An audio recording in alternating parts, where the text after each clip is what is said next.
Hey, how's it going? Hope all is fantastic. Thanks for all the new subs and all the new likes. Much appreciated. I hope you guys like the content. And ladies out there as well, of course. And thank you also for enjoying my editor's work as well. Anyway, in 1901, Duncan McDougall, a physician from Massachusetts who wished to scientifically determine if soul had weight, identified 6 patients in nursing homes whose deaths were imminent. 4 were suffering from tuberculosis, 1 from diabetes, and 1 from unspecified causes. McDougall specifically chose people who were suffering from conditions that caused physical exhaustion, as he needed the patients to remain still when they died to measure them accurately. When the patients looked like they were close to death, such as how I look in the morning, their entire bed was placed on industrial-sized scale that was sensitive within 0.2 of an ounce, or 5.6 grams. On the belief that humans have souls and animals do not, McDougall later measured the changes in weight from 15 dogs after death. McDougall said he wished to use dogs that were sick or dying for his experiment, though was unable to find any. It is therefore presumed he poisoned healthy dogs. How very unfortunate. My dog is right next to me and he stopped panting, so even he was discouraged about that. One of the patients lost weight but then put the weight back on, and 2 of the other patients registered a loss of weight at death but a few minutes later lost even more weight. I read somewhere that you can lose up to 7 pounds when you die because your skin doesn't have enough growth or something, which is quite interesting. One of the patients lost 3/4 of an ounce, or 21.3 grams in weight, coinciding with the time of death. McDougall disregarded the results of another patient on the grounds the scales were not finely adjusted. How unfortunate. And also discontinued the results of another patient who died while the equipment was still being collaborated. What a waste. McDougall said that none of the dogs lost any weight after death.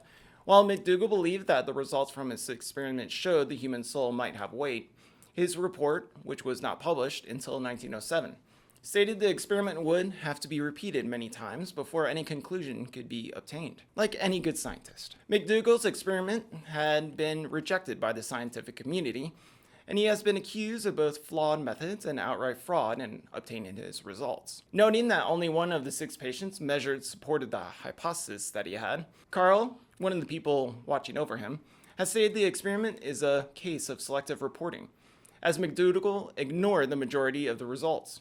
Carl also criticized the small sample size and questioned how McDougall was able to determine the exact moment when a person had died, considering the technology available at the time was not that great. Physicist Robert L. Park has written that McDougall's experiments are not regarded today as having any scientific merit. Psychologist Bruce Hood wrote that because the weight loss was not reliable or replicable, his findings were unscientific. Professor Richard Wiseman said that within the scientific community, the experiment is confined to a large pile of scientific dookie, or curiosity labels. Almost certainly not true. An article by Snoops in 2013 said the experiment was flawed because the methods used were suspect. The sample size was much too small, and the capacity to measure weight changes too imprecise, concluding criticisms should not be given to the idea. His experiments proved something, let alone that they measured the weight of the soul as 21 grams. I really think if they want to measure the soul, if possible, they should have doctors around the world try this out, since many die, unfortunately. The fact that McDougall likely poisoned and killed 15 healthy dogs in an attempt to support his research has also gained a lot of criticism. In December 2001, physicist Louis E. Hollander published an article in Journal of Scientific Exploration where he exhibited the results of a similar experiment. He tested the weight of 1 ram, 7 ewes, 3 lambs, and 1 goat at the moment of death, seeking upon McDougall's supported findings. His experiment showed that 7 of the adult sheep varied their weight upon dying, though not losing it, but rather gaining an amount of 18 to 780 grams, a little out of the park with 21, which was lost again over time until returning to their initial weight. In 2009, Hollander's experiment was subjected to critical review by many people in the same journal. They found that statement of a weight gain was not an appropriate expression of experimental result, though he admitted the cause of the force event remains to be unexplained. He also warned about possible malfunctions of the weight platform in 2 of the cases. Similarly, inspired by McDougall's research, physician Gerald Neum proposed in 2005 a follow-up experiment based on utilizing. Similarly, inspired by McDougall's research, physician Gerald Neum proposed in 2005 a follow-up experiment based on utilizing an array of electromagnetic detectors to try to pick up any type of death in the energy the moment of passing. He offered to sell his idea to engineering, physicists, and philosophy departments at Yale, Stanford, Duke University, as well as a Catholic church, but he was rejected. Now on to the souls. Do you believe in a soul? Let me know in the comments below. Plato was the first person in history of philosophy to believe that the soul was both the source of life and the mind. In early medicine and anatomy, the location of the soul was thought to be located within the body. Aristotle and Plato understood the soul as an immeasurable form, but closely related to the physical world. The Hippocratic Corpus chronicles the evolution of thought that the soul is located within the body, and it is manifested in a disease condition. Later, Galen explicitly used Plato's description of the soul to physical locations in the body. The logical is in the brain, of course. Spirited part of the body is in the heart, or the soul is in the heart. Da Vinci had a similar approach to Galen, locating the soul or other essence of the spirit, as well as other things, is located in the brain. The earliest known theory pertaining to the location of the soul is thought to come from ancient Egypt. During the 3rd millennia BC, ancient Egyptian civilizations held the belief that the soul was composed of several parts. Furthermore, the soul was located in the heart and considered the vital force that brought human beings to life. Oh, how very sweet. Because this source was also responsible for thoughts and feelings, its status determined a person's fate upon their death. This took place during a heart-weighing ceremony in which Anubis would feed the heaviest hearts to the demon Ammit. It is believed that the ancient Egyptian view of the heart formed the foundation for later theories on the location for the human soul. Of course, most spiritual people view the soul as an idea or a concept, more definitely than scientists and so forth. It's also considered the essence of a person, and is said to be immortal, and also transcendent of a material existence. But when scientists speak of the soul, if at all, it is usually in a material context, or treated as a poetic synonym for the mind. Everything knowable about the soul can be learned by studying the functioning of the brain. In their view, neuroscience is the only branch of scientific study relevant to understanding the soul. Traditionally, science has dismissed the soul as an object of human belief, or reduced it to a psychological concept that shapes our cognitive mind on the nature of the world. The terms life and death are thus nothing more than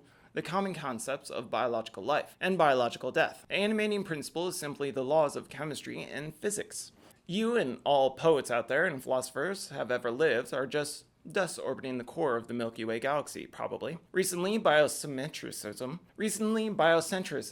and other scientific theories have also stated the challenge of the old physical-chemical thinking, and to ask some of the difficult questions about life. Is there a soul? Does anything endure the ravages of time? Why is there so many McDonald's? They didn't ask that last one, but I'm curious about that. Life and consciousness are essential to the new view of being, reality, and the cosmos. Although the current scientific ideas is based on the belief that the world has an objective observer, independent existence, real experiments suggest just the opposite. We think life is just the activity of atoms and particles which spin around for a while and then dispute into nothingness. But if we add life to the equation, we can explain some of the major puzzles of modern science, including the uncertainty principle entanglement, and also the fine-tuning of the laws that shape the universe. Consider the famous two-slit experiment. When you watch a particle go through holes, it behaves like a bullet, passing through one slit or the other. But if no one observes the particle, it exhibits the behavior of a wave, and can pass through both slits at the same time. This and other experiments tell us that the unobserved particles exist only as waves of possibility, and also that great and noble Max Born demonstrated in 1926. Their predictions nothing but likely outcome until observed. They have no real existence only when the mind sets on that place that they are watching. Can they be thought of as having duration or a position in space? Experiments make it increasingly clear that every mere knowledge in the experiment's mind is sufficient to convert possibility to reality. Many scientists dismiss the implications of these experiments because until recently, the observer-dependent behavior was thought to be confined to the subatomic world. However, this is being challenged by researchers around the world.